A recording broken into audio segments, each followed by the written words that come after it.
Hello everyone, welcome to my channel. কেমন আছেন আপনারা সবাই? আশা করি ভালো আছেন। আমিও ভালো আছি। অনেক দিন পর একটি ভিডিও নিয়ে আসলাম। অনেক আগেরই করা ভিডিওটা এতদিন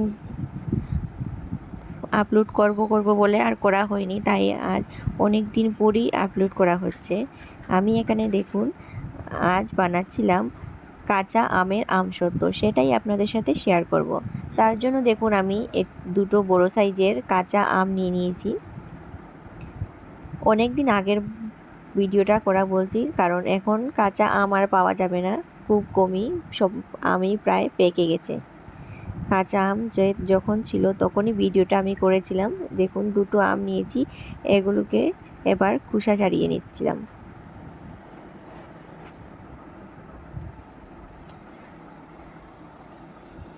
এই কাঁচা আমের সব সময় তো পাকা আমের আমসত্ত্ব বানানো হয়, কিন্তু এইভাবে একবার কাঁচা আমের আমসত্ত্ব বানিয়ে দেখবেন, খেতে দারুণ লাগে। পাকা আমের আমসত্ত্ব থেকেও অন্য একটা স্বাদ পাওয়া যায় কাঁচা আমের আমসত্ত্বতে। অনেক ভালো লাগে এই কাঁচা আমের আমসত্ত্ব খেতে। এবার আমি দেখুন এই যে আমগুলোর ভিতরে বড়া হয়ে যাবে, তাই ভিতরের অংশটা প্রায় একটু শক্ত শক্ত হয়ে গেছে, এটাকে আমি ছুরি দিয়ে কেটে ফেলে দিচ্ছি। এবার টুকরো টুকরো করে কেটে নিচ্ছি।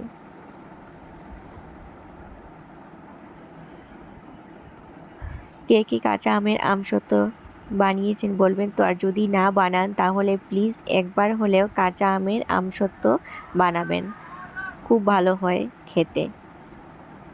এভাবে আমি সবগুলো আম টুকরো করে কেটে নিয়েছি। এবার জলের মধ্যে দিয়ে দিচ্ছি, তার কারণ ভালোভাবে ধুয়ে পরিষ্কার করে নেব।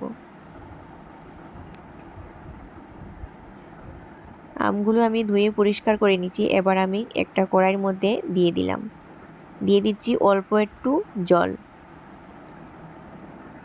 বেশি জল দিতে হবে না, অল্প জল দেবেন, যে জলটা দিয়ে আমগুলো সুন্দরভাবে সেদ্ধ হয়ে যায় আর জলটা বেশি ফেলতেও না হয়। এই যে দেখুন আমটা সেদ্ধ হয়ে গেছে, 3-4 মিনিট সেদ্ধ করলেই সেদ্ধ হয়ে যায়, বেশি সময় লাগে না। তারপর আমি একটা মিক্সিং জার নিয়ে এই আমগুলোকে গ্রাইন্ড করে নিয়েছিলাম। এই যে আমের পিউরি রেডি। এবার আমি কড়াই বসিয়ে দিয়েছিলাম ওভেনে, দিয়ে তারপর দিয়ে দিচ্ছি এই ম্যাঙ্গো পিউরিটা।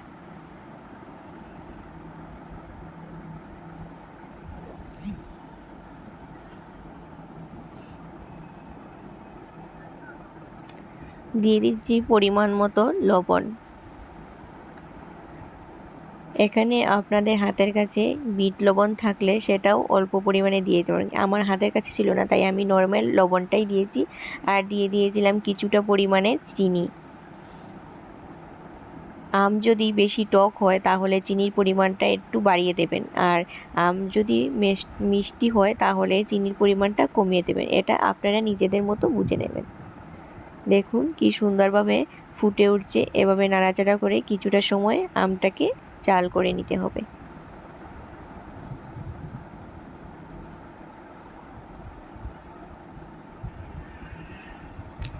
খুব সহজ, যে কেউ এটা তৈরি করে নিতে পারবে। তারপর এখানে আমি দিয়ে দিয়েছিলাম কিছুটা গোলমরিচ আর আস্ত জিরা, যেটা আমি ভেজে গুঁড়ো করে নিয়েছিলাম। সেই মশলাটা আমি হাফ চামচ দিয়েছিলাম, আর অল্প একটু চাট মশলা দিয়েছিলাম। আর কালারটা সুন্দর আসার জন্য দিয়ে দিয়েছিলাম 2 ফুটার মতো গ্রিন ফুড কালার। সেই গ্রিন ফুড কালারটা দেওয়ার ফলে কালারটা খুবই সুন্দর আসে। আর নামানোর আগে দিয়ে দিয়েছি অল্প একটু চিলি ফ্লেক্স। এই গোলমরিচ আর জিরের গুঁড়োটা দিলে, ভাজা জিরে গুঁড়ো, ভাজা গোলমরিচের গুঁড়োটা দিলে খুব সুন্দর একটা ফ্লেভার আসে। গোলমরিচের হালকা হালকা ঝাল ঝাল ঝেং ঝেং লাগে, আর জিরের ফ্লেভারটা খুব সুন্দর আসে। এইভাবে বানিয়ে দেখবেন, আর রৌদে দেওয়ারও ঝামেলা নেই, ঝটপট এটা তৈরি হয়ে যায়। তারপর আমি দুটো থালের মধ্যে অল্প একটু তেল মাখিয়ে নিয়েছিলাম।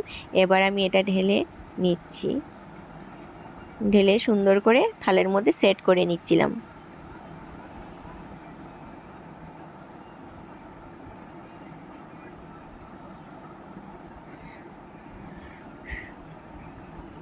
তারপর চলে এসেছি দেখুন বাইরে।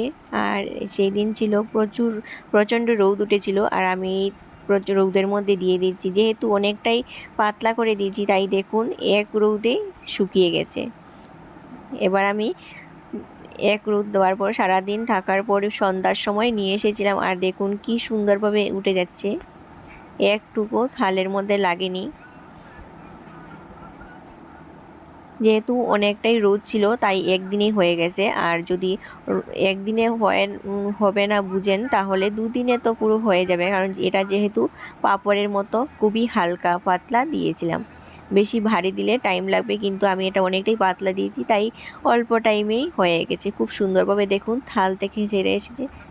এই যে আমি এটাকে কেটে রাউন্ড করে নিয়েছি, খুব সুন্দর লাগছে দেখতে, আর খেতেও কিন্তু অসাধারণ হয়েছে। আপনারা প্লিজ একবার হলেও ট্রাই করবেন।